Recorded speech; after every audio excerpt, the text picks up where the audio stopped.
मैं ही परमात्मा हूँ, एम अनुभव कर मैं ही परमात्मा हूँ। वितराग सर्वज्ञ देवनी ध्वनिमा त्रिलोकनाथ परमात्मा सौ इंद्રની ઉપસ્થિતિના સમોત્રણમાં લાખો કરોડો દેવોની હાજરીમાં ભગવાનની વાણીમાં આવ્યો, તું પરમાત્મા છો એમ નક્કી કર, તું પરમાત્મા છો એમ નક્કી કર. ઓહો, ભગવાન પણ તમે પરમાત્મા છો એટલું તો નક્કી કરવા દો.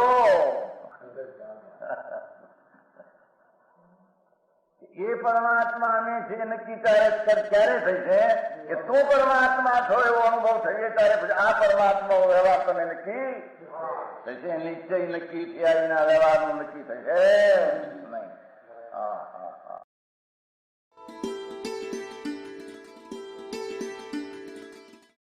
નમો લોહે સૌ હરિહંતાણમ, નમો લોહે સૌ સિદ્ધાણમ, નમો લોહે સૌ આહિર્યાણમ, નમો લોહે સૌ જયાણમ, નમો લોહે સૌ ત્રિકાળવતી શ્રાવણમ. ઓમકાર બિંદુ સંયુક્ત નિત્યમ જાયંતિ યોગિના કામદમ મોક્ષદમ છે ઓંકારાય નમો નમઃ. મંગળમ ભગવાન મંગળમ ગૌતમોર્મિ મંગળમ કુંકુંડાર્ય ભુજેન્દ્રમોષ મંગળમ નમઃ સમરિસારાય સ્વાનુભૂત્યા ચકાસ્તે સ્વભાવાય ભવાય સર્વા વિભાવ નિયુત નિરાકાર.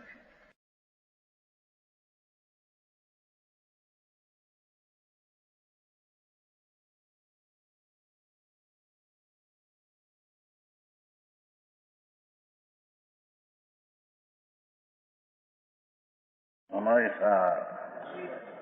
137 કળશ છે ને, એનો ભાવાર્થ છે કળશનો. परद्रव्य के प्रति राग होने पर भी जो जीव मानता है मैं समय दृष्टि हूँ, मुझे मन नहीं होता, उससे शंकित कैसा? क्या कहते हैं? जिसको परद्रव्य आत्मा सिवाय, आत्मा से अलावा राग कर्म शरीर बाई चीज कोई प्रत्येपण राग रहे અને માને કે હું સમ્યક દ્રષ્ટિ હું, એ વિપરીત માનતા है. જેની વાત છે खरेखर परद्रव्य प्रत्यय राग होने पर भी स्वद्रव्य प्रत्यय जिसको आनंद का प्रेम दृष्टि हुई, मैं तो अतीन्द्रिय आनंद ने अतीन्द्रिय ज्ञान स्वरूप हूँ, ऐसी सम्यक दृष्टि हुई, उसको अपने सिवाय पर प्रत्यय के राग होता ही नहीं है. અને પ્રપર્ત પ્રત્યે રાગ રહે અને એ સમ્યક દ્રષ્ટિ માને તો વિપરીત है.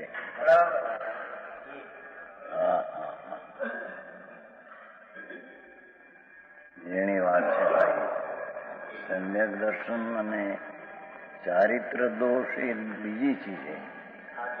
तो यहाँ कहते हैं कि चारित्र दोष आया वो अपना माने कि परद्रव्य खरेखर पर वस्तु है, शरीर वाणी तो पर वस्तु है ही, अंदर दया दान व्रत का परिणाम आते हैं, वो भी राग, ये भी खरेखर तो पर वस्तु पर द्रव्य है. एना प्रति जिसकी रुचि रहे ये सम्यक दृष्टि नहीं रह सके. हाँ हाँ आओ बोलो.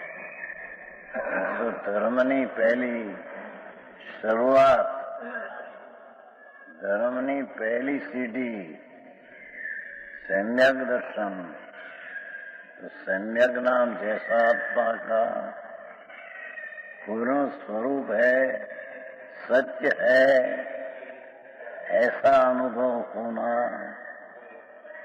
और अनुभव होकर दृष्टि में प्रतीत आना, उसको पर प्रत्यय राग है कि नहीं।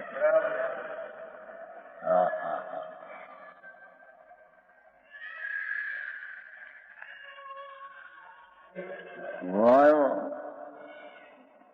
व्रत समिति का पालन करे, भले पंच महाव्रत पाले, समिति निर्दोष आहार वगैरह 5 समिति पण पाले चोखा, तथापि स्वपर का ज्ञान न होने से ये महाव्रत ने समिति ये राग है, अपना स्वरूप नहीं। तो ये स्व अपना स्वरूप शुद्ध चैतन्य અને महाव्रत का समिति का स्वरूप राग, दो का भिन्न ज्ञान नहीं, ये सम्यक दृष्टि नहीं। झीणी बात है। स्वपर का ज्ञान न स्वपर में आत्मा न्यायिक स्वरूप स्व અને વિકલ્પ જે રાગ से માંડીને પર ये परद्रव्य અને स्व की भिन्नता का भान नहीं, ये सम्यक ज्ञानी के साथ। भले ही पंच महाव्रत पालो, समिति करे निर्दोष आहार, उसके माटे चौका करके मली तो पण ये तो राग है। राग में धर्म मानना, राग में धर्म का कारण मानना मिथ्या दृष्टि है।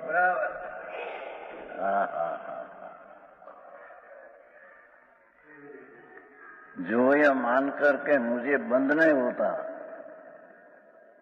है न, पालन भले ही करे, पर का ज्ञान होने से वो पापी है, पापी है एम कहते। महाव्रत पाले, पंच समिति गुप्ती 28 मूल पाले, छता ही राग मेरी चीज है और उसमें मेरे धर्म का कुछ कारण होगा, ऐसी दृष्टि है, ये पापी है। गजब बात है। 6 मूल गुण पाले, पंच महाव्रत पाले, तो पण के पापी है। અને सम्यक दृष्टि अस्थिरता का राग आदि आता है, અને भोग भी लेते हैं तो भी भोग का भाव की निद्रा होती है। क्योंकि उसमें रस उड़ गया है, अपना आनंद का रस में, राग में और राग का फल में रस उड़ गया है, फीका पड़ गया है। अज्ञानी को ये महाव्रत का परिणाम में रस पड़ा है, ये धर्म है न, वो धर्म का कारण है। महाव्रत पालते पालते सम्यक दर्शन होगा, चारित्र होगा, तो ये मिथ्या दृष्टि है,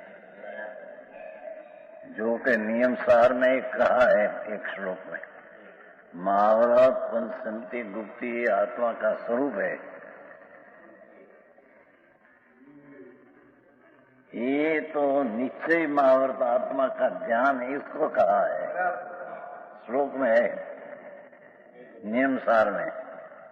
पंच महाव्रत समिति गुप्ती आदि भाव व्रत आदि धर्म, ये आत्मा है, आत्मा का वो धर्म है।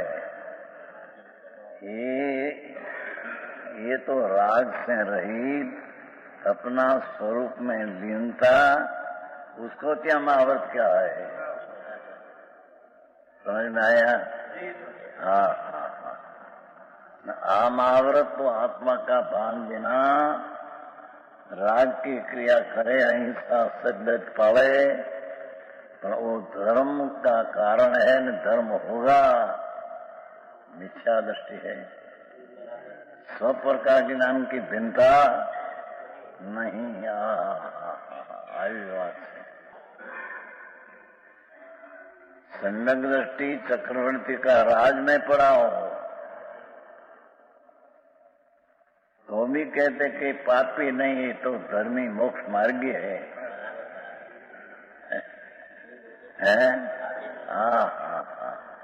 सम्यक दृष्टि है, चक्रवर्ती का राज में पड़ा है तो भी धर्म मोक्ष मार्ग है। साव के रत्न कंडा 4 में पहले का। અને पंच महाभारत पाले, समिति गुप्ती पाले, पर वो धर्म का कारण है नहीं, उसमें प्रेम है तो ये मिथ्या दृष्टि है। આટલો બધો ફેર હે, લોકોને બેસવું કઠણ પડે। ये पापी है, पापी ही है ऐसा लिखा है। पापीज है, पापीज है।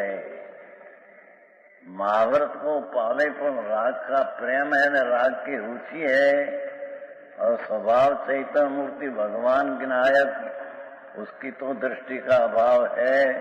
ये पापी ही है।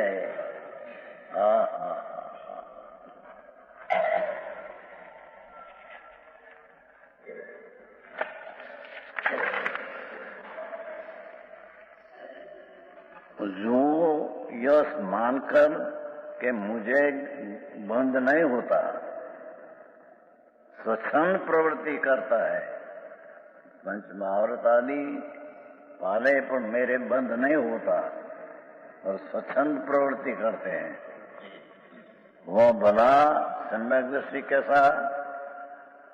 क्योंकि जब तक यथा का चारित्र न हो, पूर्ण चारित्र स्वरूप में रमणता जब लग्न हो, तब तक चारित्र मोह के राग से बंध तो होता ही है। सम्यक दृष्टि को भी राग का बंध होता है। जब लग जथा क्या चारित्र न हो तब लग राग से उसको बंध तो होता ही है। और जब तक राग रहता है तब तक समय दृष्टि तो अपनी निंदा गणना करता है। शुभ राग आता है, अशुभ राग भी आता है। संकीर्ति को आर्ध्यान रुद्र ध्यान भी आता है। कहते हैं उसका रस प्रेम नहीं, दुख देखते हैं। काला नाग जब देखे हम देखे राग को। जहर, शुभ भाव को ज्ञानी जहर देखते हैं, अज्ञानी उसको मिठास देते हैं। ये महाभारत का परिणाम में मिठास मानते हैं कि महाभारत परिणाम मेरा धर्म है, ये पापी है। आटलो બધો ફેર છે। सम्यक दृष्टि को राग आता है पर अपनी निंदा करना करता है। अरे रे राग तो दुख है, राग पाप है, दोष का दोष है, बंध का कारण है। मेरा स्वरूप से जात जुदी है, एवं सम्यक दृष्टि मानते हैं। ज्ञान के होने मात्र से बंध से नहीं छूटा जा सकता। ज्ञान होने के बाद, स्वरूप का ज्ञान होने के बाद चैतन्य मूर्ति भगवान आत्मा, अतीन्द्रिय आनंद का और अतीन्द्रिय शांत का सागर प्रभु, उसकी जिसको रस में दृष्टि हुई, तो ये ज्ञान होने के बाद उसी में लीनता रूप सदुपयोग चारित्र से बंद करते हैं। उसमें पीछे शुद्ध उपयोग रूप शुभ जोग, शुभ ने अशुभ जोग जुदी बात है, અને અશુદ્ધ જોગ, શુદ્ધ વેપાર ये शुद्ध कहते हैं जो, और शुद्ध योग है, ये शुद्ध व्यापार है, शुद्ध उपयोग है। शुभ ने अशुभ है, ये आश्रम है, बंध का कारण है। शुद्ध योग व्यापार आत्मा का, शुद्ध व्यापार आत्मा का, वो निद्रा का कारण है। एक शुद्ध योग और एक शुभ योग, दो में बड़ा अंतर है। शुभ योग बंध का कारण है, और शुद्ध योग इस संवर निद्रा धर्म का कारण है।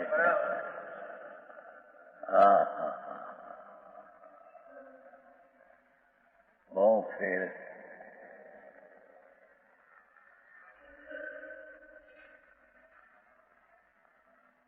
इसीलिए राग होने पर भी धर्मी को बंद नहीं होता। यह मानकर स्वच्छंदपना प्रवृत्ति करने वाला जी मिथ्या दृष्टि है। अपना हम संकित है, हमारे गमे के भाव हो, हम भोग ले विषय ले, हमारे को क्या है, ये तो मिथ्या दृष्टि है, स्वच्छंदी है। समझ में आया? यहाँ कोई पूछता है, प्रश्न है कि व्रत समिति तो शुभ कार्य है, पंच महाव्रत, वास समिति, ब्रह्मचर्य शरीर का, शरीर से जाओ जी ब्रह्मचर्य पाले, ये तो सब शुभ कार्य है। तब फिर उनका पालन करने हुए भी, ये शुभ का पालन करते हुए भी उस जीव को पापी क्यों कहा गया? विनवंत तो क्या हो, महाव्रत पाले, नग्नपन रे, इच्छा के गुण पाले, दुकान धंधा बंधा धन छोड़ दे, और जंगल में रहे, नग्न पने रहे, पंच महाव्रत बराबर चोखा नीरती चार पाले। ये तो शुभ कार्य है, इसको तुम पापी क्यों कहते हो?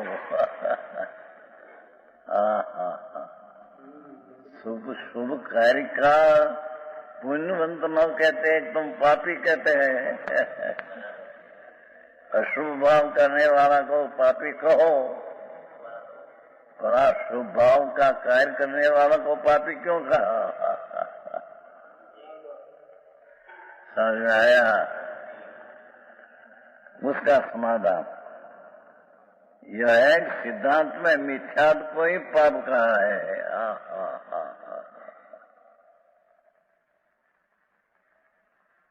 भगवान की वाणी में, सिद्धांत में, आगम में, चार्य अनुयोग में मिथ्यात्व को ही पाप कहा है।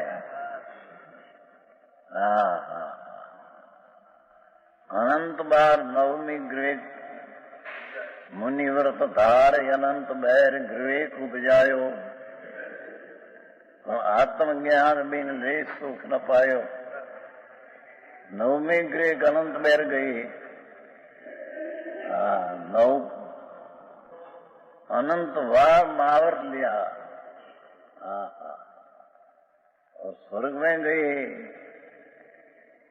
और आत्मज्ञान राग से भिन्न आत्मा आनंद स्वरूप,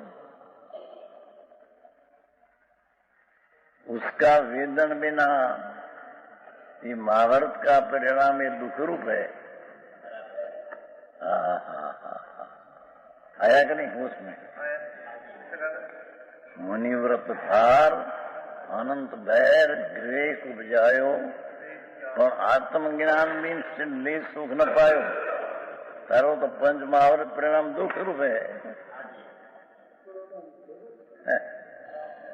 सुख ये तो सुख है नहीं, आश्रय है, बंध का कारण है, जहर का घड़ा है। हाँ हाँ हाँ। इसको पापी क्यों कहा कि ये पाप आकान से कहा? सिद्धांत में मिथ्यात्व को ही पाप कहा है। जब तक मिथ्यात्व रहता है तब तक शुभाशुभ सर्व क्रियाओं को अध्यात्म में परमार्थ से पापी कहा जाता है। हाँ हाँ हाँ हाँ।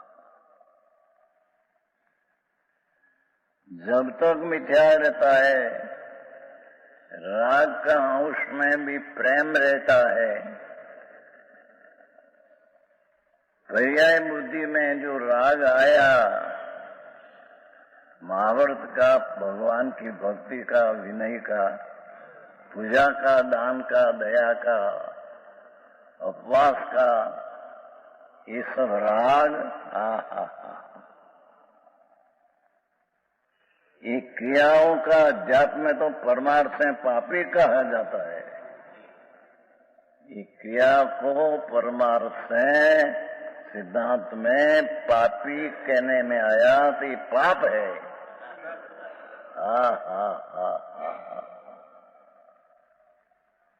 आखिरी बात है,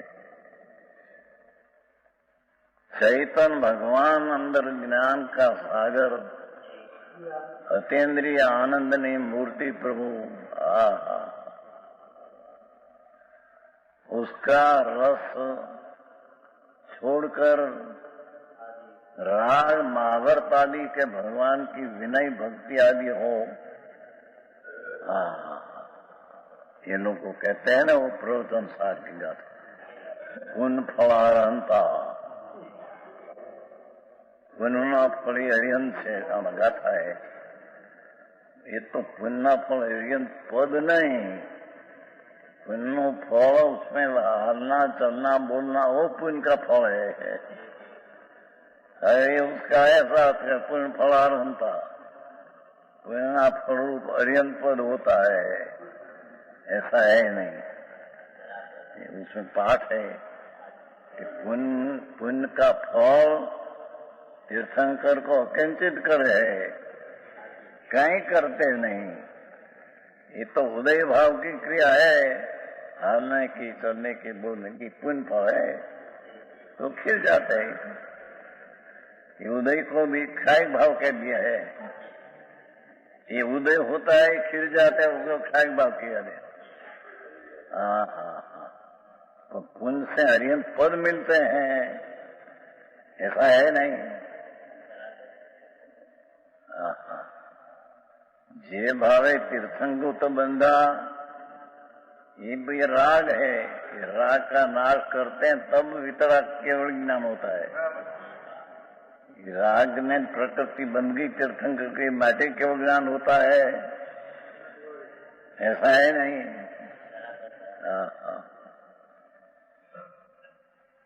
जे भावे तीर्थंकर बंधा, वो भाव का नाश करते हैं तब केवल ज्ञान होता है, तब तो तीर्थंग प्रकृति का उदय आता है।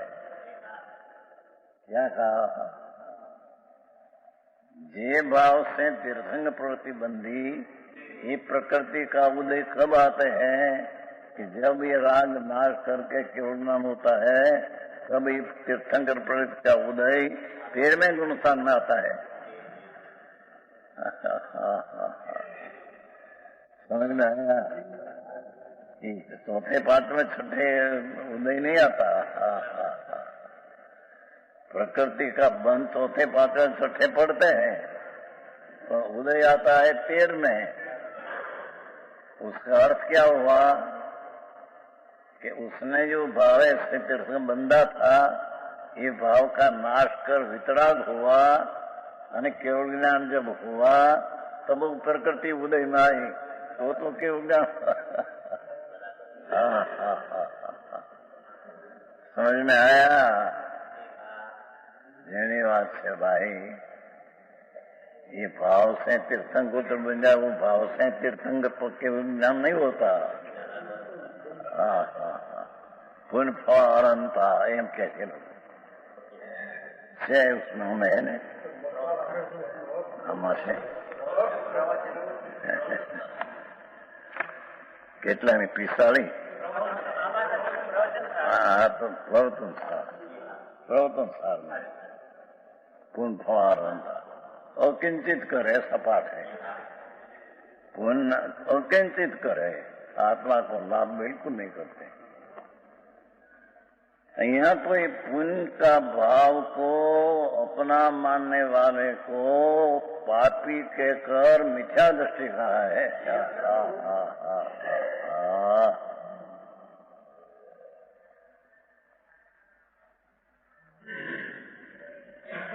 है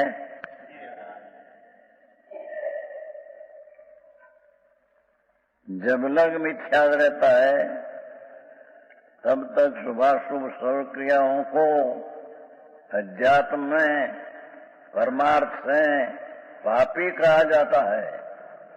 ये पुण्य परिणाम की क्रिया को मिथ्या दृष्टि को पापी कहने में आता है, पापस कहने में आता है।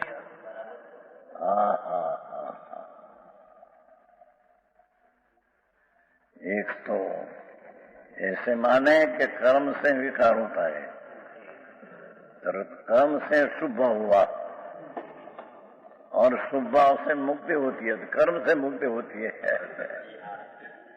ऐसा हुआ। क्योंकि शुभ भाव कर्म से होता है मानते हैं, ये भाई झूठ है। शुभ भाव अपने से होता है और शुभ भाव से पीछे धर्म होता है, उसकी मुक्ति होती है। तो उसका अर्थ कर्म से शुभ भाव वाल, शुभ भाव से मुक्ति, कर्म से मुक्ति हुई।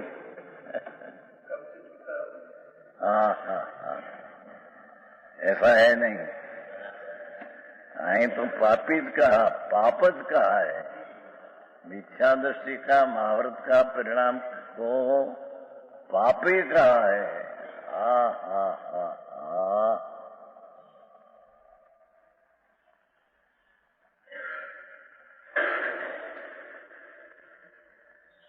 परमार्थ से पाप ही कहा जाता है।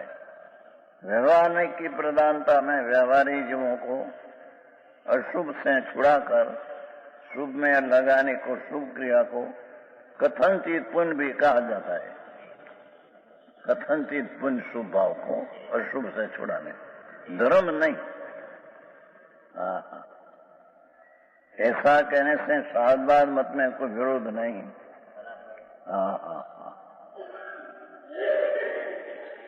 अपेक्षा से समझना, धर्मी का राग बंध का कारण नहीं, मिथ्या दृष्टि का राग महाव्रत पाप है। ये बेम अपेक्षा समझने ज्ञानी का राग भोग निजड़ा को होती है, ज्ञानी का भोग निजड़ा को होती है, तो कुछ भोग छोड़ने निचारी लेना कहाँ लगा। ये तो दृष्टि की जोर कहने को भगवान आत्मा विनायक भाव का जो अनुभव हुआ, तो मैं तो विनायक चिदानंद अनादि सतत रहती हूँ वैरागी। सतत એટલે નિરંતર વર્તમાન જ હું તો છું। त्रिकाल ऋषि માટે એમ नहीं, मैं तो वर्तमान सतत में ध्रुव हूँ। ज्ञानी को भी जितना राग आता है इतना बंद का है।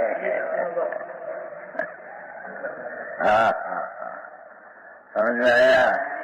जब लग जथा क्या चारित्र न हो तब लग ज्ञानी को भी राग आता है, बंद का कारण, दुख का कारण है।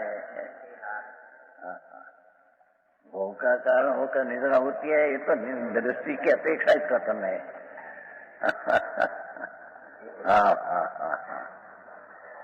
जब लग स्वरूप की दृष्टि होकर चिदानंद भगवान आत्मा अपने में लीनता रूप व्रत हो, लीनता रूप पूर्ण लीनता न करे तब लग जथा क्या चारित्र नहीं होता, तब लग राग का अंश रहता है, बंध का कारण है। ज्ञानी कोई बंध का कारण है। अज्ञानी का तो महावर्ती पाप का, ज्ञानी का भोग निद्रा का हेतु कहा, कहाँ उगमनी अपने प्रेक्षर से कहा है विशेष के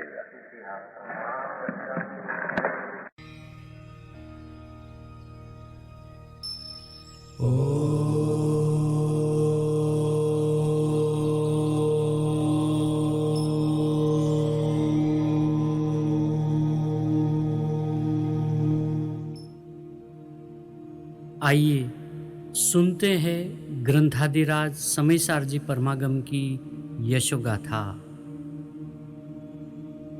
मंगलम भगवान वीरो मंगलम गौतमो गणी मंगलम कुनकुंदारियो जैन धर्मोस्तु मंगलम।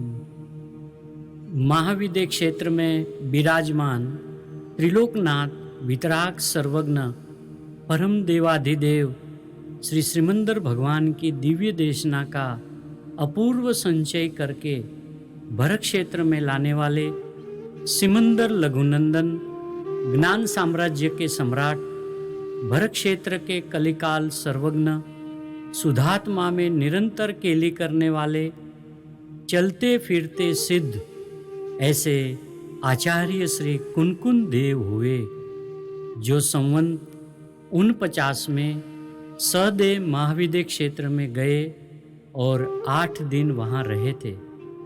महाविद्य क्षेत्र में त्रिलोकनाथ सर्वज्ञ देव के श्रीमुख से प्रवाहित सुता अमृत रूपी ज्ञान सरिता का तथा श्रुत केवलियों के साथ हुई आध्यात्मिक सूक्ष्म चर्चाओं का अमूल्य भंडार लेकर भरत क्षेत्र में पधार कर पंच परमागम आदि आध्यात्मिक शास्त्रों की रचना की। उनमें से एक श्री समयसार जी द्वितीय श्रुत स्कंद का सर्वोत्कृष्ट अध्यात्म शास्त्र है, जिसमें श्री कुनकुंद आचार्य देव ने 415 मार्मिक गाथाओं की रचना की है। यह शास्त्र सूक्ष्म दृष्टि प्रधान ग्रंथाधिराज है। श्री कुनकुंद आचार्य के पश्चात 1000 वर्ष बाद अध्यात्म के प्रवाह की परिपाटी में इस अध्यात्म के अमूल्य खजाने के गहन रहस्य को स्वानुभवगत करके श्री कुनकुन देव के ज्ञान हृदय को खोलने वाले श्रीमद् अमृतचंद्र आचार्य देव ने सिद्धपद साधक मुनि दशा को आत्मसात करके निज स्वरूप के अलौकिक अनुभव से सिद्धांत शिरोमणि शास्त्र समयसार की 415 गाथाओं की टीका करने का सौभाग्य प्राप्त किया है। उन्होंने श्री समयसार जी में निहित सूक्ष्म और गंभीर रहस्य को अपूर्व शैली से आत्मख्याति नामक टीका बनाकर स्पष्ट किया है। साथ ही 278 मंगल कलश तथा परिशिष्ट की रचना भी की है।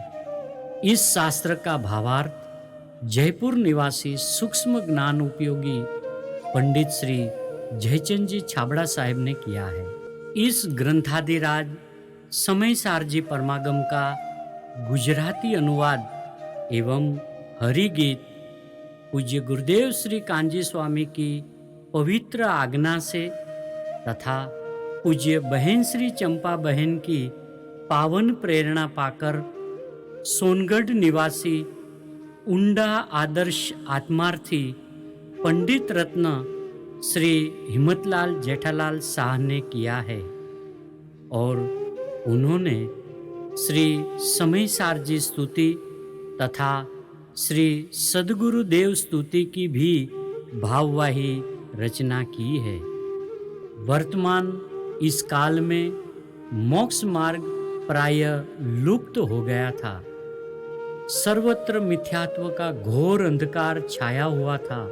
जैन दर्शन के मूलभूत सिद्धांत का अभ्यास छूट गया था। परमागम विद्यमान होने पर भी उनके गूढ़ रहस्यों को समझाने वाला कोई नहीं था। ऐसे विषम काल में जैन शासन के गगनमंडल में एक महाप्रतापी वीर पुरुष, अध्यात्म मूर्ति, अध्यात्म दृष्टा, आत्मज्ञ संत अध्यात्म युग पुरुष, निष्कारण करुणाशील, भवोदधित तारणहार, भावी तीर्थादिनाथ परम पूज्य सदगुरुदेव श्री कांजी स्वामी का उदय हुआ। श्री परम पूज्य सदगुरुदेव श्री कांजी स्वामी पूर्व भव में महाविद्य क्षेत्र में राजकुमार के जीव थे। वहाँ वो निरंतर सिमंदर परमात्मा की दिव्य देशना सुनते थे। जब भरत क्षेत्र के समर्थ आचार्य भगवान श्री कुनकुन देव महाविद्य क्षेत्र में सिमंदर परमात्मा के दर्शन हेतु गए थे, तब सिमंदर परमात्मा के समोसरण में ये राजकुमार का जीव भी वहाँ उपस्थित थे और उन्होंने श्री कुनकुंद आचार्य भगवान का प्रत्यक्ष दर्शन भी किया था। परम पूज्य सदगुरुदेव श्री कांजी स्वामी, जिन्होंने इन आचार्यों के ज्ञान हृदय में संचित गूढ़ रहस्यों को अपने ज्ञान वैभव द्वारा रसपान करके आचार्यों की महासूक्ष्म गाथाओं में विद्यमान अर्थ गांभीर्य को स्वयं के ज्ञान प्रवाह द्वारा सरल सुगम भाषा में चरम सीमा तक मूर्तिवंत किया।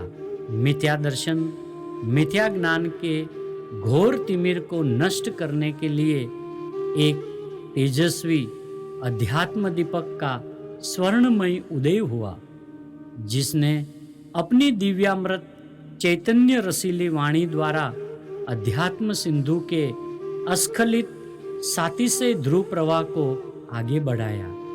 परम पूज्य सदगुरुदेव श्री कांजी स्वामी जैन दर्शन के मूलभूत सिद्धांतों को अति स्पष्ट रूप से, अति दृढ़तापूर्वक, भवताप विनाशक और परम शांति प्रदायक प्रवचन गंगा द्वारा फैलाते रहे।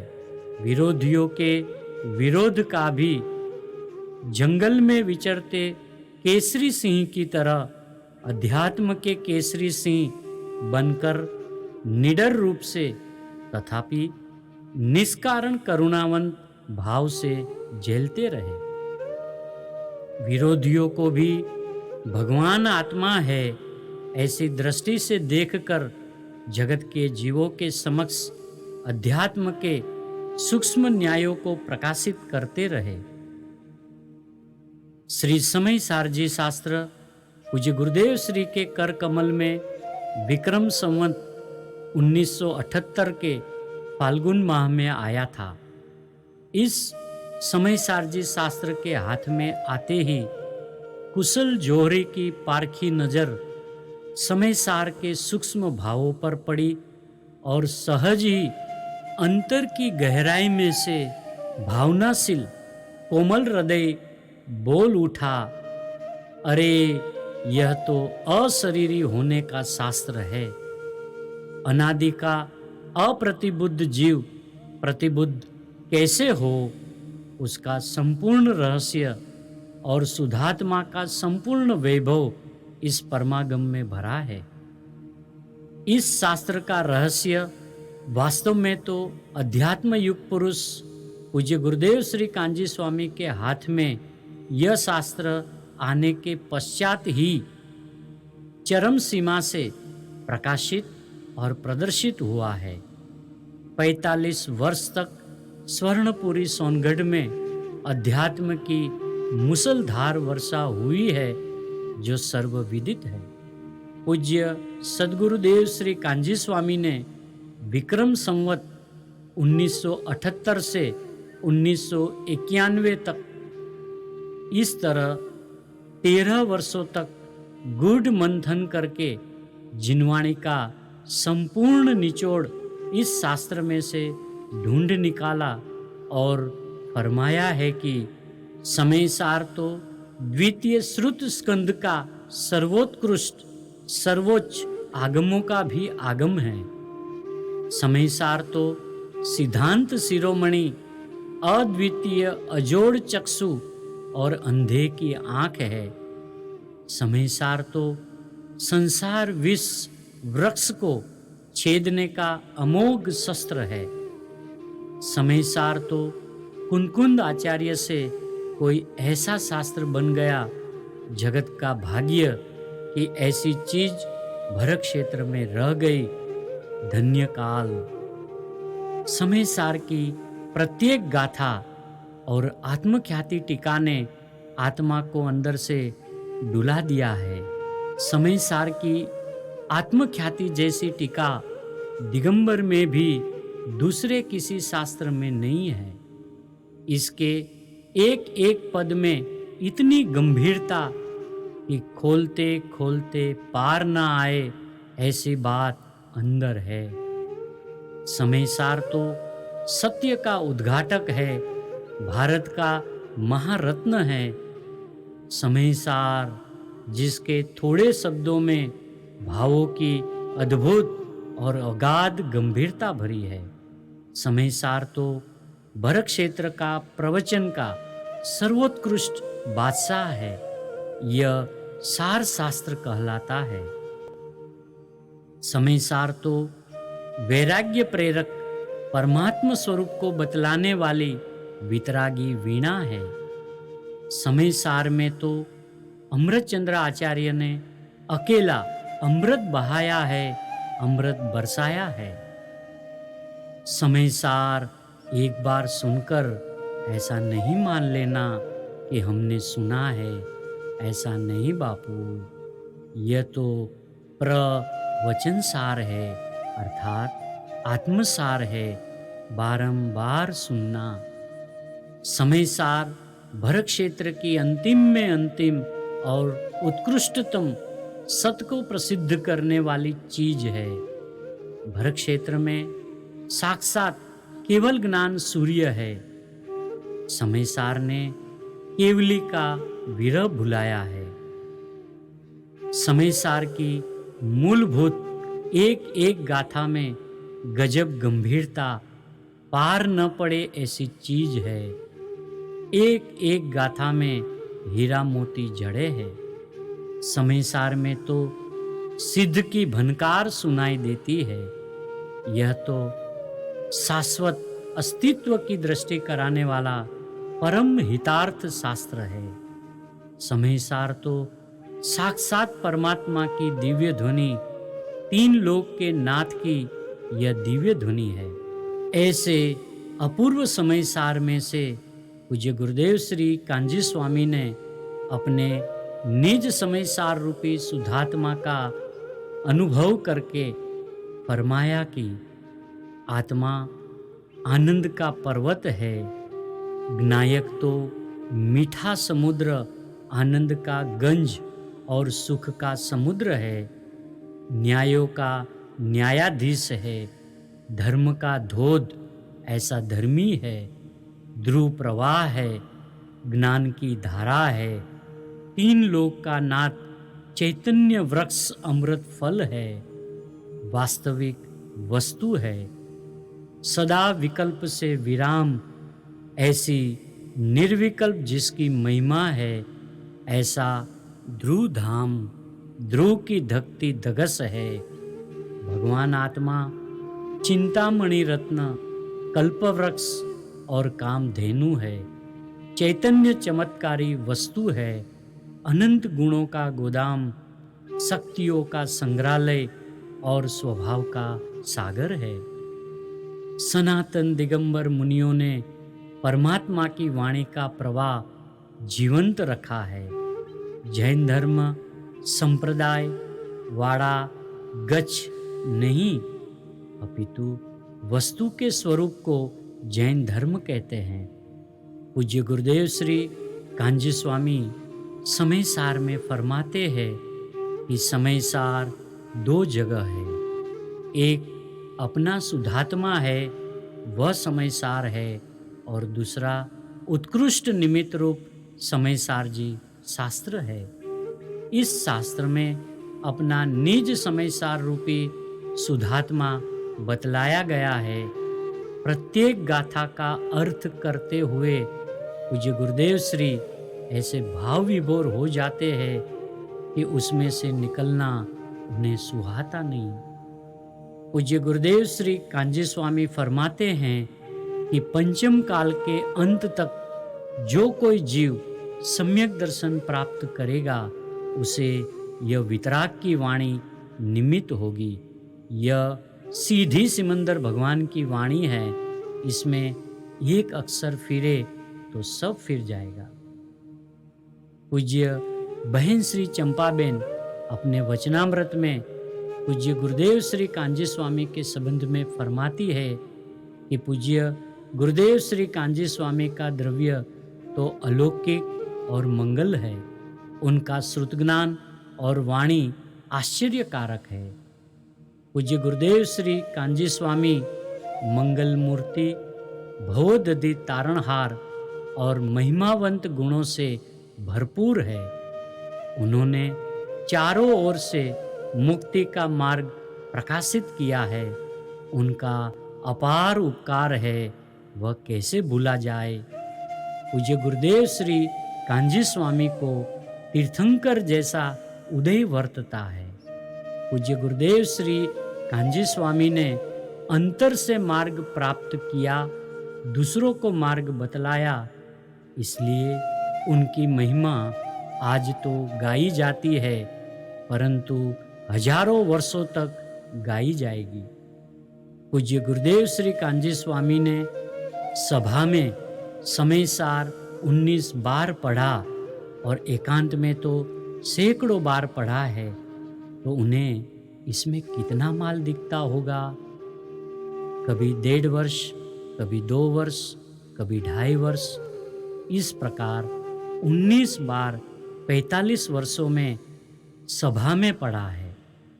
ये प्रवचन पूज्य गुरुदेव श्री कांजी स्वामी की 45 वर्ष की सोनगढ़ स्वर्णपुरी में हुई साधना के निचोड़ रूप मक्खन है। जैसे जैसे ज्ञानी की ज्ञान स्थिरता वृद्धिगत होती जाती है, वैसे वैसे एक ही गाथा पर बारंबार प्रवचन किए जाए तो भी नए नए भाव आते हैं। इसलिए प्रस्तुत प्रवचन प्रकाशित किए जा रहे हैं। पूज्य गुरुदेव श्री कांजी स्वामी को विक्रम संवत 1978 में सिद्धांत शिरोमणि ग्रंथाधिराज समय सारजी शास्त्र की प्राप्ति हुई, जिसे विक्रम संवत 2078 में 100 वर्ष पूरे होने जा रहे हैं। ऐसे समय सार, कहानसार शताब्दी वर्ष की पूर्व बेला पर यह समय सारजी शास्त्र के प्रवचनों की श्रृंखला प्रारंभ की है। समय सार, कहानसार शताब्दी वर्ष के उपलक्ष्य में यह 19 बार के पूज्य गुरुदेव श्री कांजी स्वामी के सभा में हुए प्रवचनों को प्रकाशित करते हुए हम गौरव अनुभव करते हैं।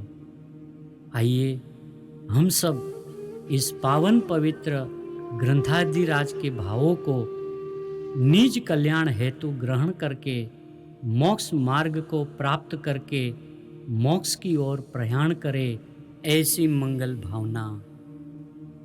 सिमंदर परमात्मा के लघुनंदन, कुनकुंद आदि आचार्य भगवंतों के केड़ायत, अचरम शरीरी मुमुक्षुओं के तारणहार, ऐसे कहान गुरुदेव की जय हो, जय हो, जय हो। कलिकाल सर्वज्ञ अध्यात्म सूर्य भगवान श्री कुंद कुंद आचार्य देव द्वारा रचित समय सार। समय सार तो 3 लोक के नाथ की दिव्य ध्वनि है और सर्वोत्कृष्ट अध्यात्म शास्त्र है। इस अनुभव प्रधान ग्रंथ की वीर सपूत अध्यात्म युग सृष्टा समय सार मर्मज्ञ पूज्य गुरुदेव श्री कांजी स्वामी को विक्रम संवत 1978 ईस्वी सन 1922 के फाल्गुन माह में प्राप्ति हुई। इस पवित्र प्रसंग को 100 वर्ष पूर्ण होने जा रहे हैं। समयसार कहानसार शताब्दी महोत्सव।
समय अर्थात जीव नामक पदार्थ, उसमें सार, जो द्रव्य कर्म, भाव कर्म, नो कर्म रहित शुद्ध आत्मा, उसे मेरा नमस्कार हो।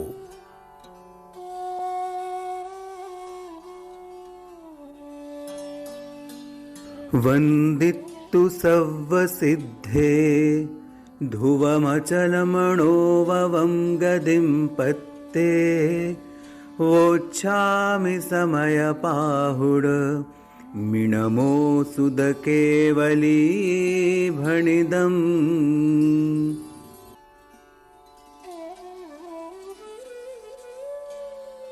ह्या समयसाराच्या शुद्धात्मा आणि ग्रंथ यांच्या व्याख्येमुळे, टीकेमुळे माझ्या अनुभूतीची ध्रुव अचल अरु अनुपम गति पाए हुए सब सिद्ध को।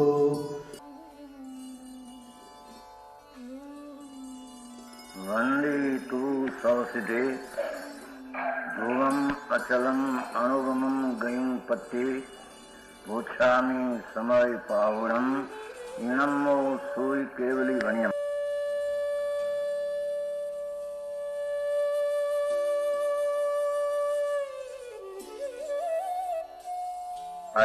समय सार सिद्धांत से समय सार की शुद्धात्मा अनुकरण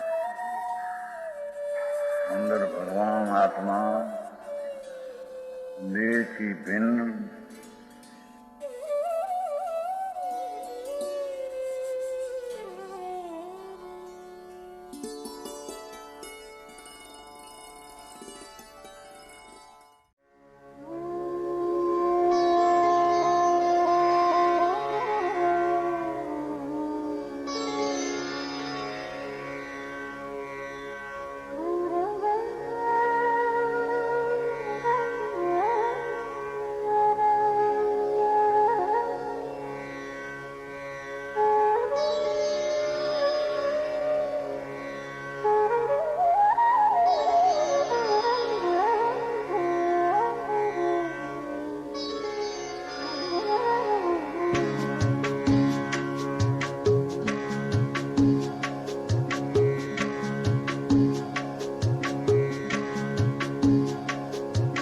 चलो रे चलो भक्तो सुवर्णपुरी धाम, गुरु के तीर्थ धाम।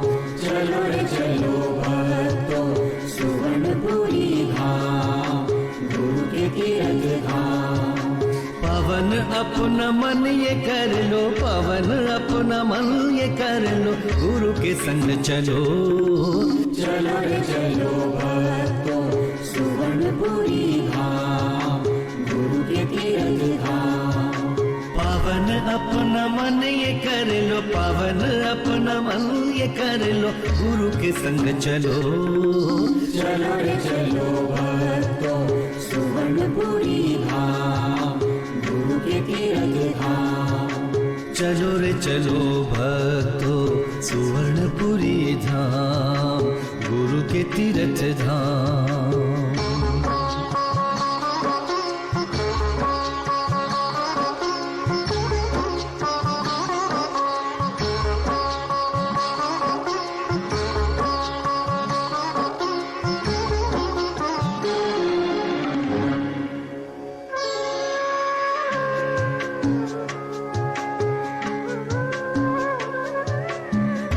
जीवन यूं ही बिताया,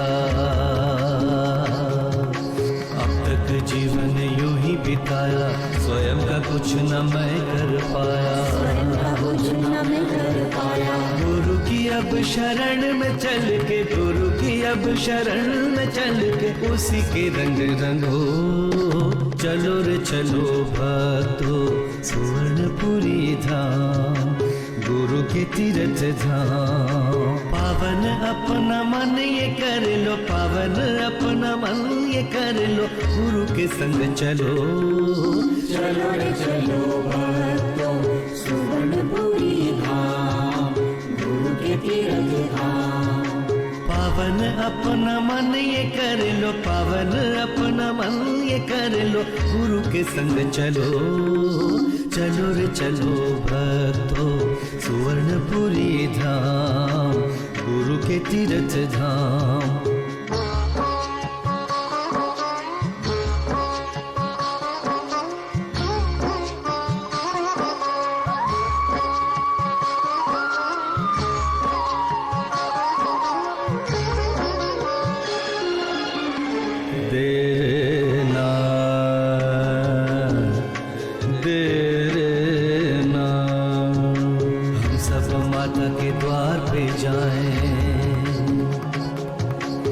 सब माता के द्वार पे जाएं, जन्म बधाई लेकर जाएं। आशीष मंगल देती माता, आशीष मंगल देती माता, सम्यक ज्ञान करो। चलो रे चलो भक्तो सुवर्णपुरी धाम, गुरु के तीर्थ धाम। पावन अपना मन ये कर लो, पावन अपना मन ये कर लो, गुरु के संग चलो। चलो रे चलो भक्तों सुवर्णपुरी धाम, गुरु के तीर्थ धाम। पावन अपना मन ये कर लो, पावन अपना मन ये कर लो, गुरु के संग चलो। चलो रे चलो भक्तों सुवर्णपुरी धाम, गुरु के तीर्थ धाम। चलो रे चलो भक्तो सुवर्णपुरी धाम, गुरु के तीर्थ धाम।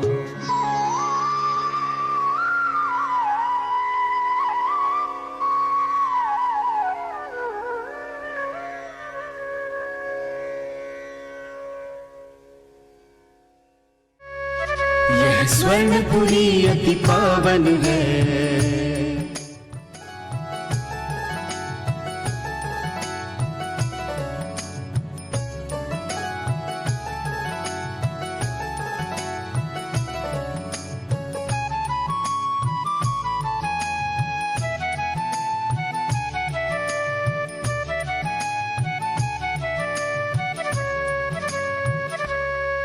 यह स्वर्णपुरी अति पावन है।